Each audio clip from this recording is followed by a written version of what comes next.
queréis, vamos a hacer una oración presentando este tiempo para que pues el Señor nos ayude a estar atentos a su palabra, que nos ayude a aplicarla a nuestra vida y que esto acabe pues siempre, ¿no? Es lo que queremos, produciendo fruto y pareciéndonos más a Jesús.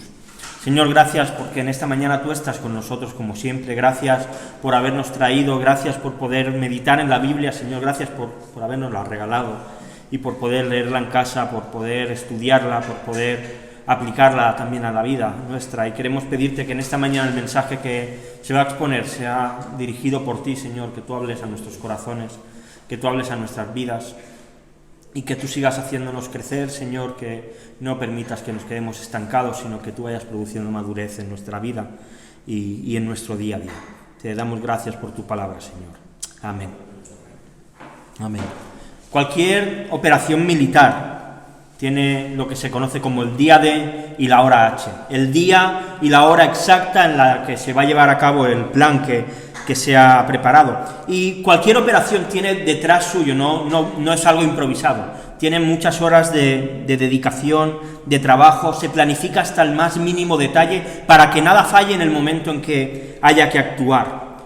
Y obviamente sería una irresponsabilidad por parte de los mandos que preparan solamente tener un plan. Se prepara el plan A, el plan B, el plan C y así todas las letras que haga falta para que si algo falla siempre se pueda llevar a cabo, porque normalmente las actuaciones militares siempre tienen detrás el objetivo de salvar vidas y el objetivo de lograr un objetivo que al final va a hacer que el resto de las personas vivan mejor. Cuando hablamos de Dios es un ser atemporal. Cuando hablamos de su eternidad, lo que estamos diciendo es que Dios es alguien que no está sujeto al tiempo. El tiempo es algo que Dios creó. Dios no vive en minutos, en horas, sino que Él está abstraído de todo esto. Él está por encima. Y muchas veces nosotros rebajamos a Dios y lo convertimos en alguien como nosotros. Y si intentamos meterle dentro de nuestra esfera temporal, podemos quizá decir que antes de que nosotros fuésemos creados, Dios decidió crear a los ángeles, ¿verdad? Los ángeles son creados antes que el ser humano.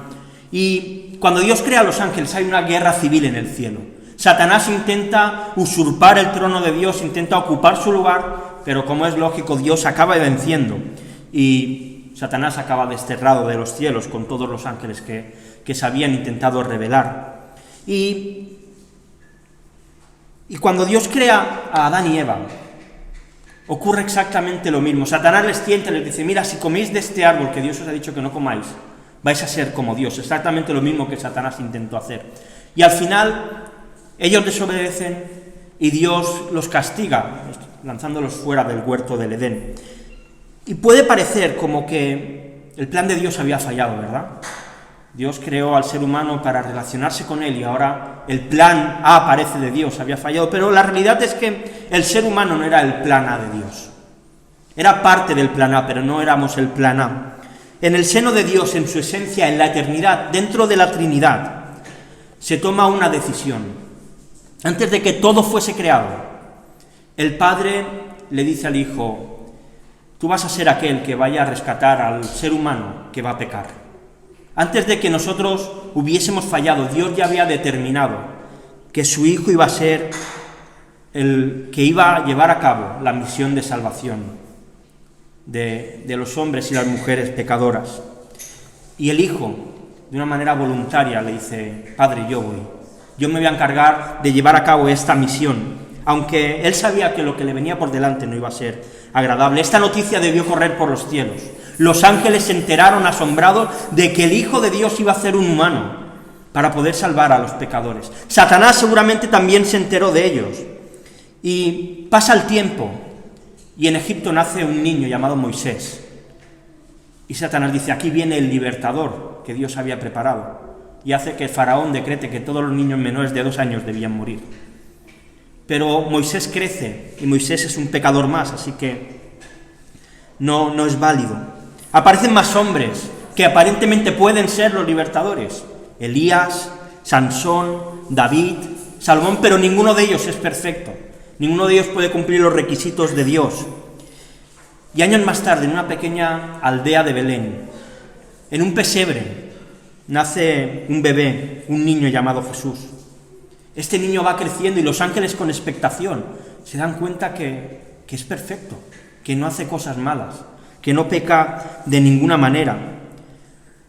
Estaba llegando el Redentor, la verdadera oportunidad para que el ser humano pudiese ser salvo. Este Jesús va creciendo en estatura y en conocimiento. Cumple 12 años y se le ve rondando el templo, metiéndose a hablar con los rabinos, con los sacerdotes. Ya además adulto se le ve en una boda y arregla el problema que había, se quedaron sin vino. Y este Jesús convierte el agua en vino. Mientras vive su vida, él sana ciegos, sana paralíticos, sana sordos, liberta endemoniados. Su ministerio se hace cada vez más y más famoso, cada vez tiene más y más seguidores. Multitudes le rodean. Le han visto convertir y multiplicar panes y peces y dar alimento a miles de personas. Y llega el gran momento. Un hombre famoso de aquella zona, un tal Lázaro, muere. Y 4 días después ese Jesús va y lo resucita. Hace que salga de su tumba con todo lleno de vendas, del bálsamo que le habían puesto. Llega el día en que Jesús está yendo a celebrar la Pascua con sus discípulos, como otras muchas veces había hecho.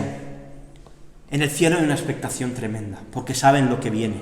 Hay un libro de Max Lucado que narra la última semana de vida de Jesús, y el título me gusta mucho porque creo que describe lo que debió pasar en el cielo. Se llama "Y los ángeles guardaron silencio", porque llegaba el momento en que el Hijo de Dios iba a llevar a cabo, por último momento, la misión para la cual él había venido. Había llegado el día D y la hora H del plan de Dios, el momento en que el Hijo de Dios se iba a entregar.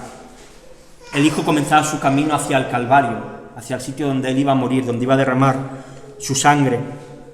Y hoy me gustaría, aprovechando que es Domingo de Ramos, que reflexionemos sobre el inicio de la misión, sobre el momento en que Jesús entró en Jerusalén, en esa entrada triunfal, para empezar su camino hacia el Calvario, para el poder salvarnos. Así que si queréis acompañarme, vamos a leer en el Evangelio de Marcos, en el capítulo 11, los versículos del 1 al 11. Marcos, capítulo 11, versículos del 1 al 11.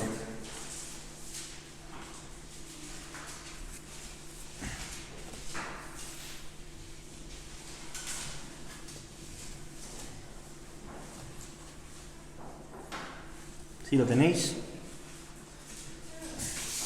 Dice así: cuando se acercaban a Jerusalén, junto a Betfagé y a Betania, frente al monte de los Olivos, Jesús envió 2 de sus discípulos, y les dijo: id a la aldea que está enfrente de vosotros, y luego que entréis en ella, hallaréis un pollino atado, en el cual ningún hombre ha montado. Desatadlo y traedlo. Y si alguien os dijere: ¿por qué hacéis eso?, decid que el Señor lo necesita, y que luego lo devolverá. Fueron y hallaron el pollino atado fuera a la puerta, en el recodo del camino, y lo desataron. Y uno de los que estaban allí le dijeron: ¿qué hacéis desatando el pollino? Entonces ellos le dijeron como Jesús había mandado, y los dejaron. Y trajeron el pollino a Jesús, y echaron sobre él sus mantos, y se sentó sobre él.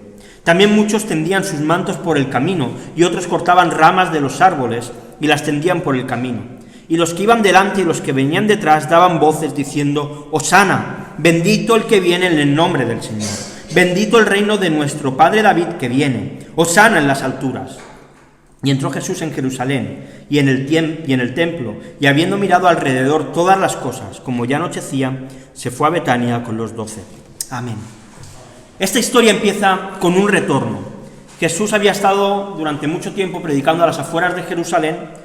En los versículos anteriores se nos narra que se había encontrado con un ciego llamado Bartimeo, que vivía en Jericó, y cuando ya están llegando a Jerusalén, a 2 de sus discípulos, el texto no nos dice quiénes, les da una misión especial. Pero antes de ver esa misión, déjame retroceder un poquito en el tiempo.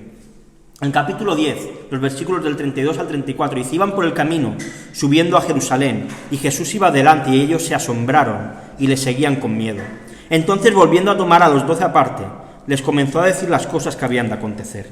He aquí subimos a Jerusalén, y el Hijo del Hombre será entregado a los principales sacerdotes y a los escribas, y le condenarán a muerte, y le entregarán a los gentiles, y le escarnecerán, le azotarán y escupirán en él, y le matarán, mas al tercer día resucitará. Hay algo que me llama la atención de este grupo que iba con Jesús. Ellos veían algo diferente en este Jesús. No era la primera vez que iban a Jerusalén, pero algo les llamaba la atención, algo veían diferente en los ojos de Jesús. Se nos dice que Jesús iba delante y que ellos le miraban con miedo. Estaban asustados. Jesús era una persona normal, como nosotros. Era una persona que tenía expresión en su cara. Así que realmente los discípulos debían ver algo diferente en la cara de Jesús esta vez que iban a la Pascua.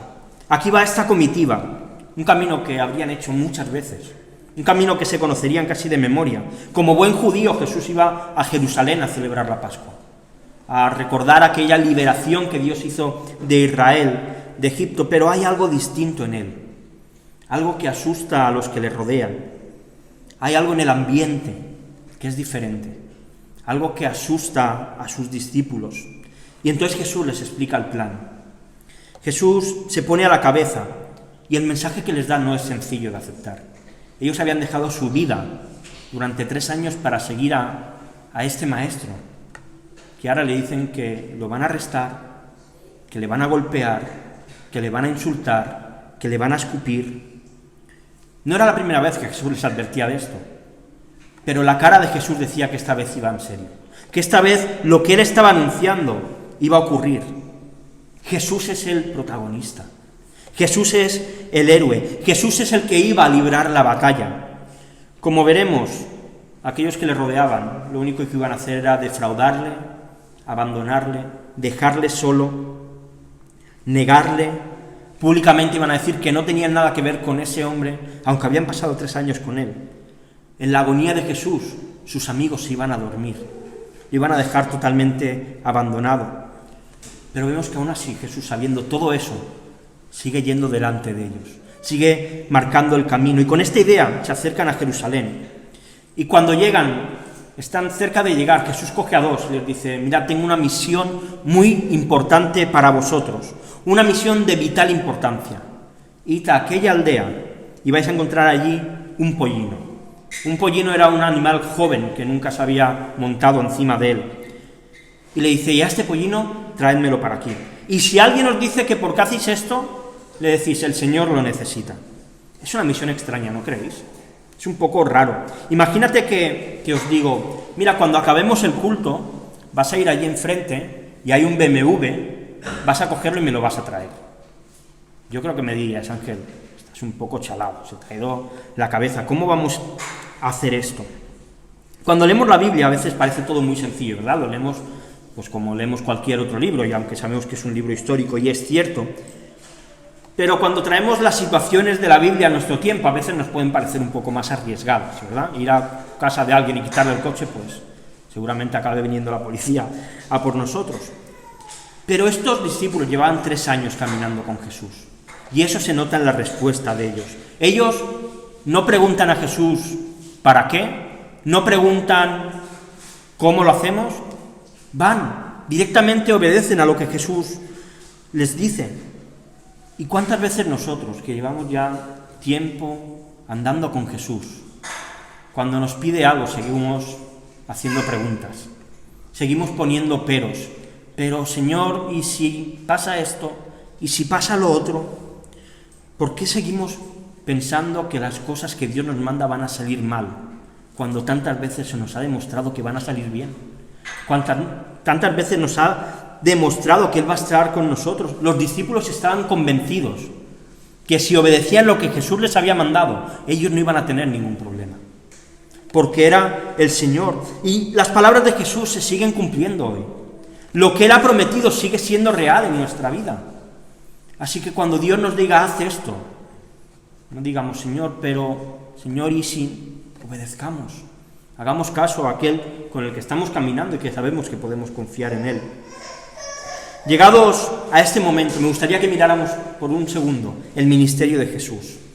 Como ya he dicho, Jesús había pasado 3 años sanando ciegos, sanando leprosos, sanando paralíticos, sanando sordos, había liberado a endemoniados, Cualquiera diría que el ministerio de Jesús fue un ministerio exitoso, ¿verdad?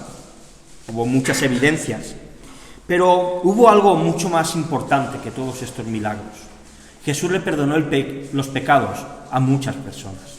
Este era el verdadero éxito del ministerio de Jesús. Porque Jesús no vino a perdonar, a liberar enfermos, a sanarlos, sino que vino a rescatar a los que se habían perdido.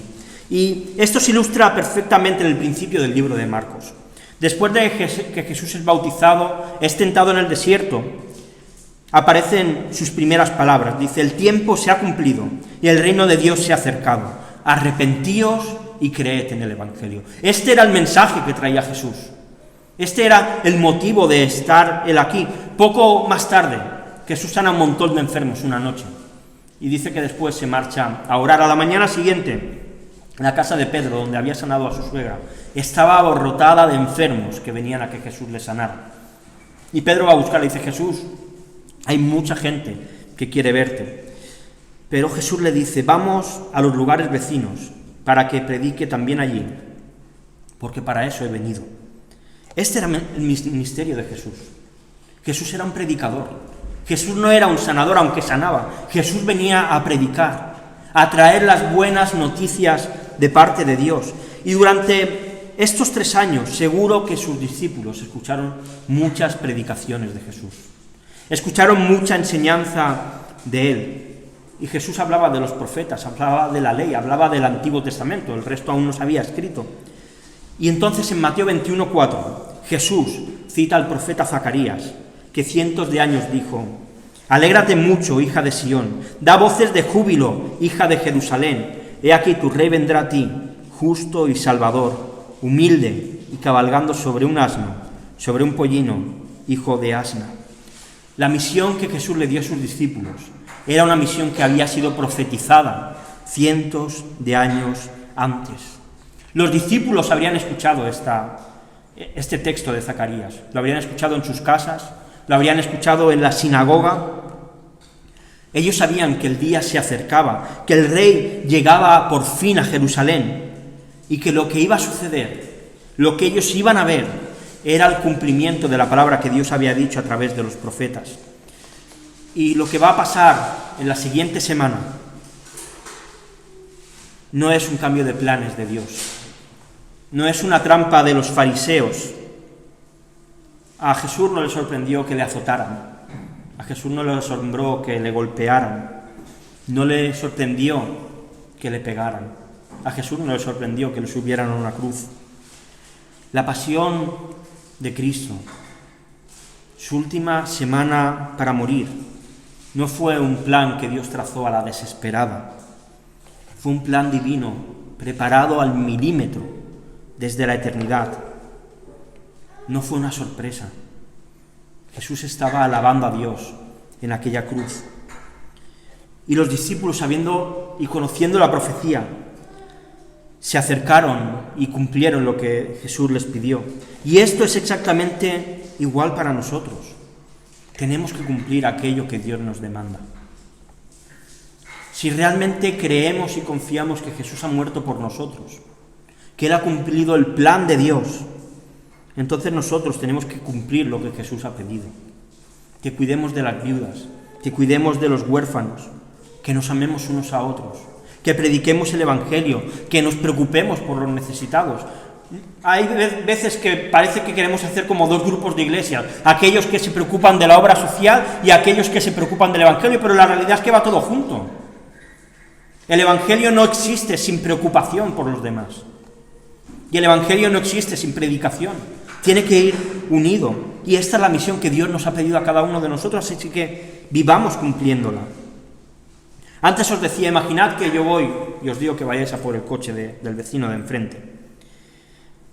Imaginemos esta misma situación, pero ya no eres tú el que va por el coche, sino que es alguien que aparece en tu casa y lo ves forzando la cerradura de tu coche.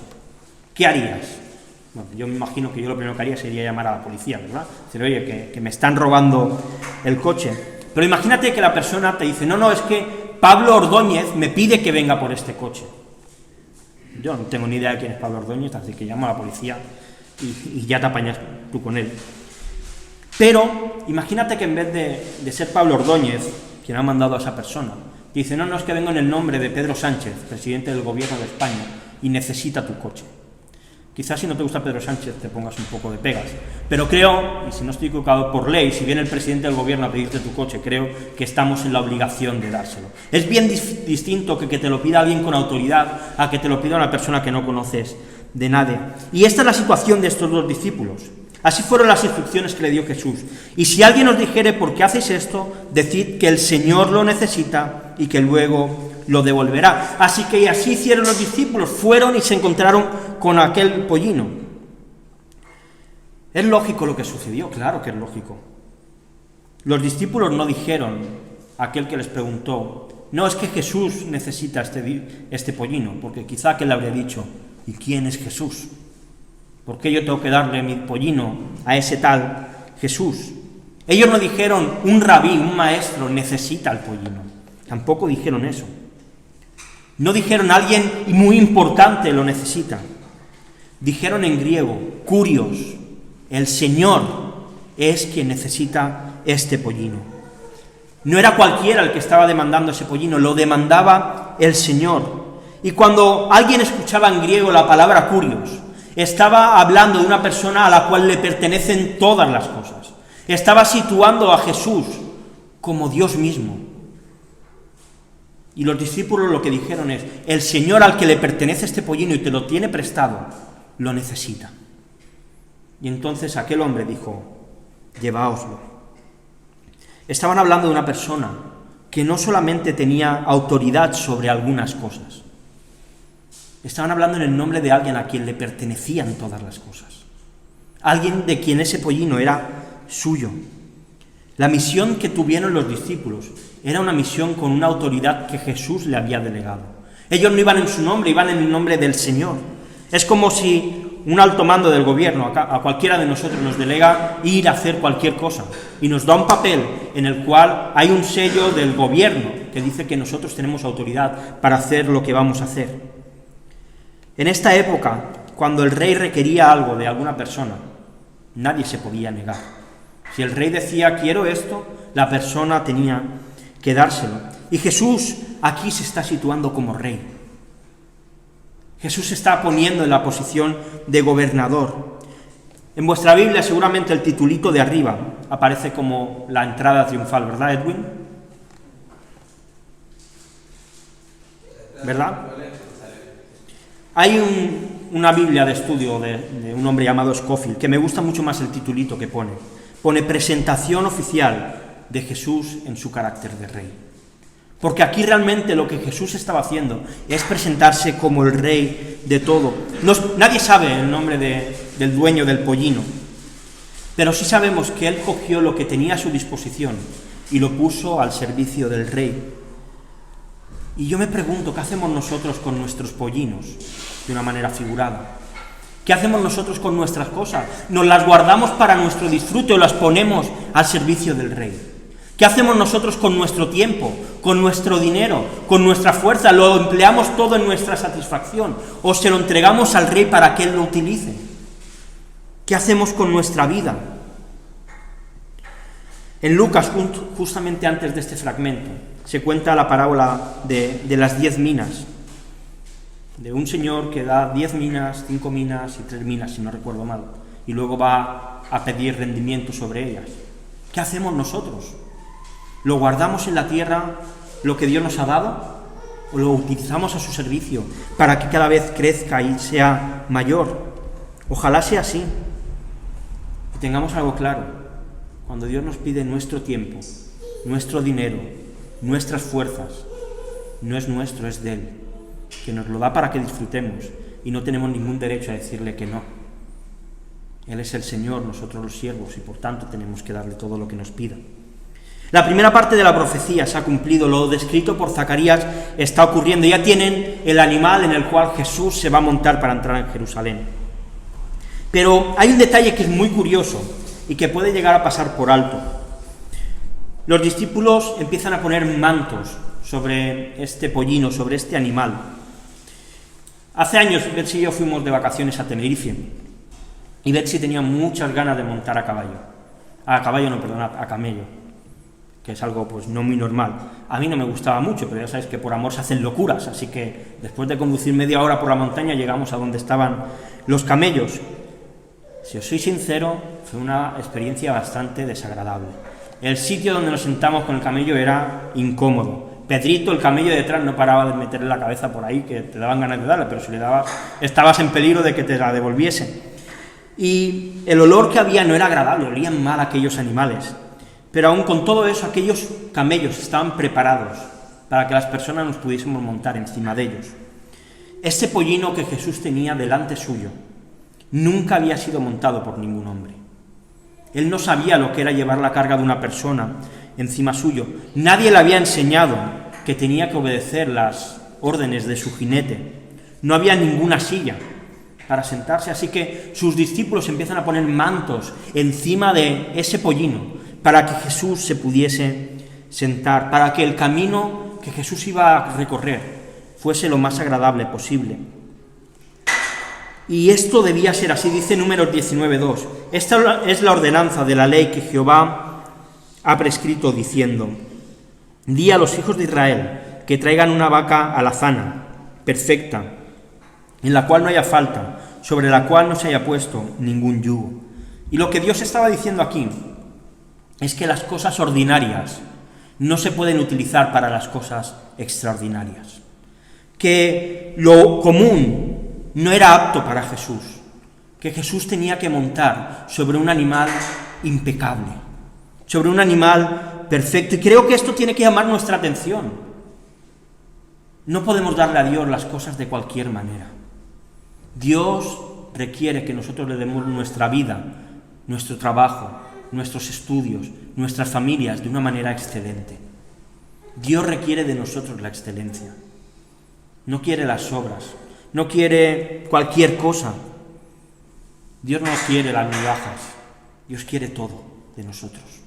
Y que lo hagamos con excelencia, y ojalá nuestras vidas sean de esta manera. Jesús se monta en el pollino y se encuentra con una multitud a través del camino. Una multitud que les muestra cuál es el camino por el cual Él va a campear, por el cual va a ser el vencedor. La multitud está loca, está celebrando. El libro de los Macabeos, que no está dentro del canon bíblico que nosotros tenemos, dentro de la Iglesia Católica sí, pero sí que nos ayuda a entender la parte histórica del pueblo judío. Y narra así la historia, la llegada de Simón Macabeo a Jerusalén, después de haber derrotado a los enemigos de Israel 150 años antes de Jesús. Dice, y a los 123 días del mes segundo del año 171, entró en ella con alabanzas y con ramos de palma, con arpas y órganos y címbalos e himnos y cantares, por cuanto el enemigo grande de Israel había sido quebrantado. Aquel hombre vino de una gran victoria y entró con su caballo, la situación muy similar a la de Jesús, rodeado de gente con palmas, celebrando la victoria que habían conseguido. Para nosotros, hoy el burro es un animal tonto, ¿verdad? Es símbolo. Yo recuerdo cuando era pequeño, que el que se portaba mal en clase o sacaba malas notas, le ponían unas orejas de burro para ridiculizarlo. Hoy en día ya estas cosas no se hacen. Pero el burro es sinónimo de tonto. El comentarista William Barclay dice, en Palestina, el asno no era un animal de carga despreciado, sino un animal noble. Cuando un rey iba a la guerra, su montura era un caballo, pero cuando iba en son de paz, cabalgaba en un asno. Y es que Jesús estaba anunciando el tipo de reinado que él traía. Jesús no venía para traer un conflicto contra el Imperio Romano. Jesús venía para traer paz. Venía para traer nuestra paz con Dios, para arreglar la situación que estaba rota. Jesús venía a traer un reino que no era de este mundo. Venía para traer un reino celestial. Los judíos, ellos esperaban un gran libertador, alguien que les quitase de la esclavitud del Imperio Romano. Ellos tenían en mente la imagen de Daniel 7, 13, 14. Miraba yo en la visión de la noche y aquí con las nubes del cielo venía uno como un hijo de hombre, que vino hasta el anciano de días y le hicieron acercarse delante de él. Y le fue dado dominio, gloria y reino, para que todos los pueblos, naciones y lenguas le sirvieran. Su dominio es dominio eterno, que nunca pasará, y su reino uno que no será destruido. Ellos esperaban a este, Además, Jesús 83 veces en los evangelios se autodenomina como el Hijo del Hombre, como la persona que aparecía en esta visión de Daniel. Ellos estaban esperando una revolución política, pero Jesús traía una revolución diferente, una revolución decepcionante para muchos. El Hijo del Hombre iba a ser entregado y no iban a lograr la victoria que ellos esperaban. ¿Y cuántas veces nosotros, esperando al Hijo del Hombre poderoso, que resuelva la situación, nos encontramos con el Jesús humilde, que viene con un plan distinto? ¿Te decepciona Dios como decepcionó a aquel pueblo en aquel momento? Aquel no era el momento en que el Hijo del Hombre tenía que tomar su posición de poder. Eso llegará, sino que el que venía, como dice el autor de Hebreos, puestos los ojos en Jesús, el autor y consumador de la fe, el cual, puesto el gozo delante de él, sufrió la cruz, menospreciando lo oprobio, y se sentó a la diestra del trono de Dios. Dice: considerad a aquel que sufrió tal contradicción de pecadores contra sí mismo, para que vuestro ánimo no se canse hasta desmayar.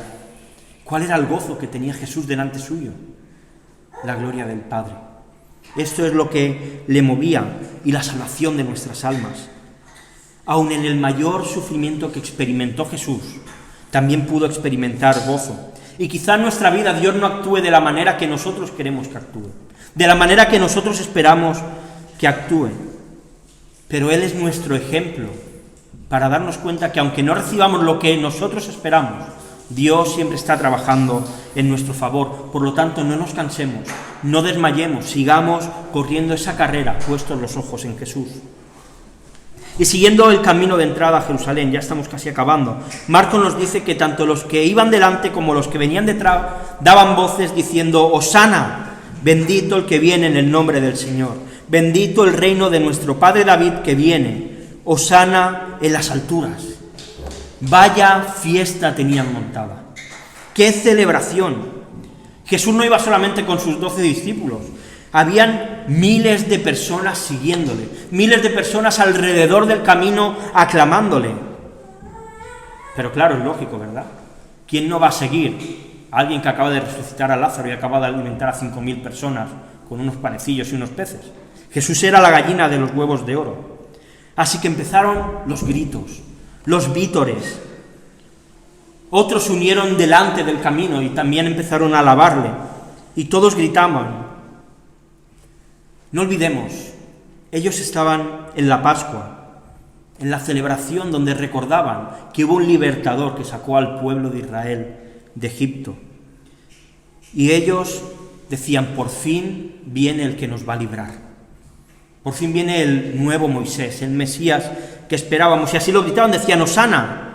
Hosana literalmente significa salva ahora, o salva rogamos. Estaban diciendo: danos la victoria, danos la libertad que tanto esperamos. Y aquí está, esto ya había sido predicho en el Salmo 118, 22 al 26. La piedra que desecharon los edificadores ha venido a ser cabeza del ángulo. De parte de Jehová es esto, y es cosa maravillosa a nuestros ojos. Este es el día que hizo Jehová. Nos gozaremos y alegraremos en él. Oh Jehová, sálvanos ahora, te ruego. Te ruego, Jehová, que nos hagas prosperar ahora. Bendito el que viene en el nombre de Jehová. Este salmo los judíos lo cantaban en la Pascua. Y ahora lo estaban cantando teniendo allí al que ellos esperaban que le salvasen. Bendito el que viene en el nombre del Señor, le decían. Estaban reconociendo a Jesús como el Mesías.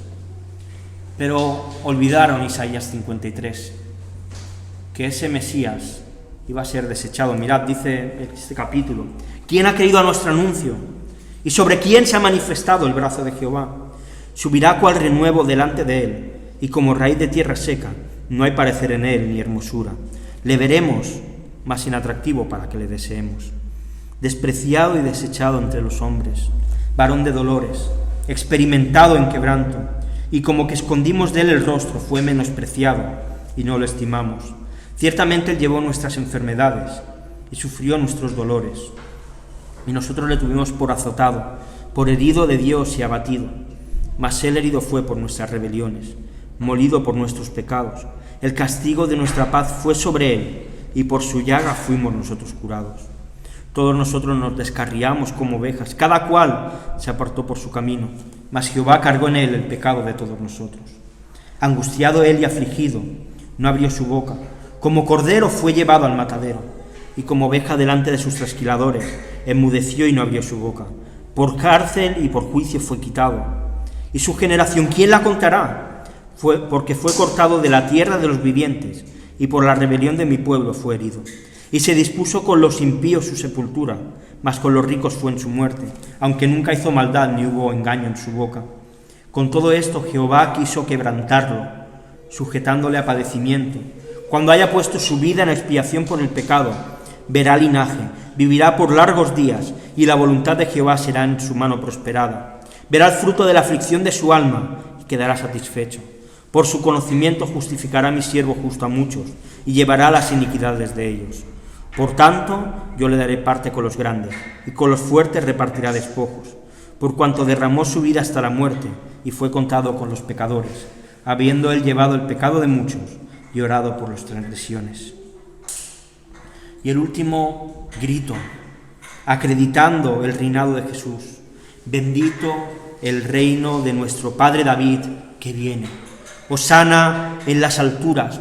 Jesús había hablado tantas veces del reino de los cielos, que por fin el reino verdadero iba a ser instaurado por este don de Dios que había enviado, por este sálvanos en las alturas. Toda esta gente estaba alabando a Dios, pero lo estaba haciendo de una manera equivocada. Se estaban acercando a un rey que les iba a fallar. Esta multitud veían en Jesús algo que les beneficiaba a ellos y no quisieron ver más allá. Ignoraron que aquel pollino anunciaba paz y no anunciaba guerra. Ignoraron el verdadero mensaje. El Rey, el Salvador de los corazones, estaba entrando en Jerusalén.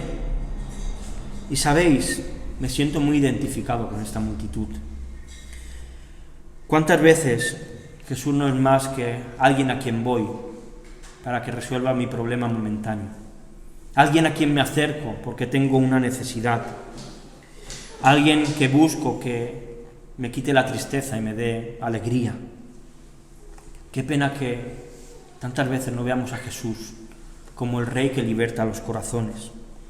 Mirad la reacción de Jesús en Lucas 9, 19, 41 al 44. Y cuando llegó cerca de la ciudad, al verla lloró sobre ella, diciendo: oh, si también tú conocieses, a lo menos en este tu día, lo que es para tu paz, mas ahora está cubierto de tus ojos. Porque vendrán días sobre ti, cuando tus enemigos te rodearán con vallado, y te sitiarán, y por todas partes te estrecharán, y te derribarán a tierra, y a tus hijos dentro de ti, y no dejarán de ti piedra sobre tierra, por cuanto no conociste el tiempo de tu visitación. Aquellos judíos no entendieron nada de lo que estaba pasando, nada del mensaje de Jesús, no entendieron nada del reino que él traía. Hemos entendido nosotros lo que viene a hacer Jesús, o esperamos a alguien que no es el que viene. Acabo ya. Este día en que Jesús entró en Jerusalén era domingo, como hoy. Solo 5 días después, de madrugada, todos los que estaban clamando y diciendo Hosana al que viene, Hosana al Hijo de David, esos mismos estarían gritando: crucifícalo, mátalo, libera a Barrabás. Qué decepción de Mesías. ¿Dónde estaba aquel rey que ellos esperaban y que les iba a traer la libertad? Para ellos Jesús fue un verdadero farsante, fue un verdadero charlatán, un mentiroso, alguien que se había autoproclamado como Dios, como Mesías, pero que en realidad no fue más que un blasfemo. Cuánta decepción, incluso entre sus allegados, entre los que le conocían. Nadie quedó a su lado. Pedro, el que nunca abandonaría a Jesús, allí estuvo en el patio, negándole, diciendo que no le conocía. Qué tontos somos los seres humanos. Qué tontos somos. El Salvador, el Hijo de Dios, se había humillado, pero ellos seguían mirando su propio ombligo. Seguían mirándose a sí mismos como los importantes, los líderes espirituales, en vez de ver al Mesías. Seguían torciendo las Escrituras y no vieron que el rey que venía no venía a luchar contra el César, que no venía a luchar contra Roma, sino que venía a librarles de la esclavitud de su corazón. Que Jesús venía a libertar al ser humano de su propia maldad, que venía a librarnos de nosotros mismos. Jesús, la verdad, se había acercado al pecado, tanto como para tomarlo sobre sus hombros. Jesús llegó a sufrir la completa ira de Dios, que nosotros debíamos recibir. Y aquí tenemos que preguntarnos, ¿quién es Jesús para nosotros? ¿Qué corona le hemos puesto a Jesús en nuestra vida? ¿La corona de esta tierra, donde Jesús va a ser el que solucione nuestros problemas? ¿O la corona del cielo, donde Él nos promete paz y prosperidad futura? ¿Cuál es la necesidad que estamos a la espera que Jesús nos solucione y que está haciendo que nuestra mirada y nuestro corazón no esté en hacer tesoros en los cielos? Quizás sean nuestros complejos, nuestra economía, nuestra familia, nuestro matrimonio, nuestra soledad, nuestra salud. Jesús no vino para que fuésemos felices en esta tierra. Jesús no vino para que seamos personas autorrealizadas ni que tuviésemos abundancia. Jesús vino a rescatar lo que se había perdido. Jesús vino a rescatarnos de nuestro destino, que era el infierno. Vino para llevarnos de nuevo al redil y que permaneciésemos dentro de su familia. Jesús vino para librarnos de las cadenas de nuestro propio corazón. Y la pregunta es para cada uno de nosotros. Aquellos que aclamaron a Jesús se decepcionaron de Él. ¿Nos decepcionaremos nosotros del Jesús verdadero? ¿O en cambio le amaremos y viviremos para Él? Vamos a orar. Señor, gracias porque hemos podido recordar hoy ese momento en el que tú entraste en Jerusalén como el Rey de paz y como muchos te rechazaron. Y perdónanos si a veces nosotros también esperamos de ti a un Rey que no es el que tú eres. Perdónanos si tantas veces buscamos de ti a un Salvador distinto al que tú eres. Perdónanos si tantas veces te fallamos y te ofendemos. Queremos vivir para ti, Señor. Queremos vivir honrándote. Queremos, Señor, ser agradecidos en todo. Gracias por venir a esta tierra. Gracias por hacerte un hombre. Gracias por vivir en nuestro lugar una vida perfecta. Gracias por sufrir en la cruz. Gracias por pagar nuestro pecado. Gracias por resucitar, Señor. Y queremos celebrarlo en esta mañana y recordar lo grande y lo maravilloso que tú eres. Decir hosana al que viene en el nombre del Señor. Hosana en las alturas. Señor, sálvanos. Guárdanos de esta sociedad tan impía y tan mala y ayúdanos a vivir para ti, Señor. Amén.